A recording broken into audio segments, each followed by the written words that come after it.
আসসালামু আলাইকুম ওয়া রাহমাতুল্লাহি ওয়া বারাকাতুহু। আবু ফিরস আল আসলামী রাদিয়াল্লাহু তাআলা আনহু থেকে বর্ণিত, তিনি বর্ণনা করেন, জাআ রাজুলুন ইলা রাসূলিল্লাহি সাল্লাল্লাহু আলাইহি ওয়াসাল্লাম, ইয়া রাসূলুল্লাহ মানিল ঈমান। এক ব্যক্তি নবীজি সাল্লাল্লাহু আলাইহি ওয়াসাল্লামের কাছে আসলেন এবং বললেন, ইয়া রাসূলুল্লাহ, ঈমান কি জিনিস? নবীজি সাল্লাল্লাহু আলাইহি ওয়াসাল্লাম এক কথায় উত্তর দিলেন, ওয়াল ইখলাস। ইখলাস ইখলাস যদি কোনো ব্যক্তি ঠিক করে তাহলে ঈমান। ইখলাসের নামেই ঈমান।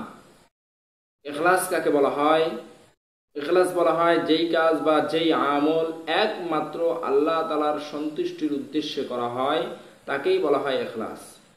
এবার ইখলাসের উপকারিতা সম্পর্কে আল্লাহর হাবিব সাল্লাল্লাহু আলাইহি ওয়াসাল্লাম বলেন,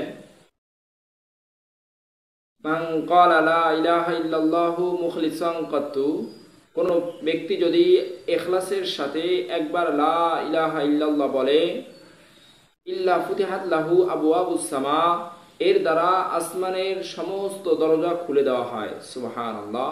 হাত্তা তুবজি আলাল আরশ, যাতে করে এই লা ইলাহা ইল্লাল্লাহ আরশে গিয়ে পৌঁছায়। সুবহানাল্লাহ। প্রিয় দর্শক, আমরা জানতে পারলাম এক ব্যক্তি নবীজির কাছে আসলেন, বললেন, ইয়া রাসূলুল্লাহ, ঈমান কি জিনিস? নবীজি বললেন, আল ইখলাস। আর ইখলাস বলা হয় কোনো কাজ আল্লাহ তাআলার সন্তুষ্টির উদ্দেশ্যে করা। আর এই ইখলাসের সাথে আমল করার ফজিলত সম্পর্কে আমরা জানলাম।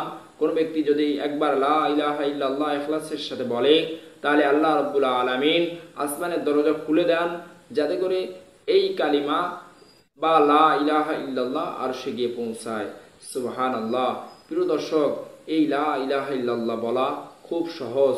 আমরা কাজ করতেছি, তবু আমরা জবানে বলতে পারবো লা ইলাহা ইল্লাল্লাহ।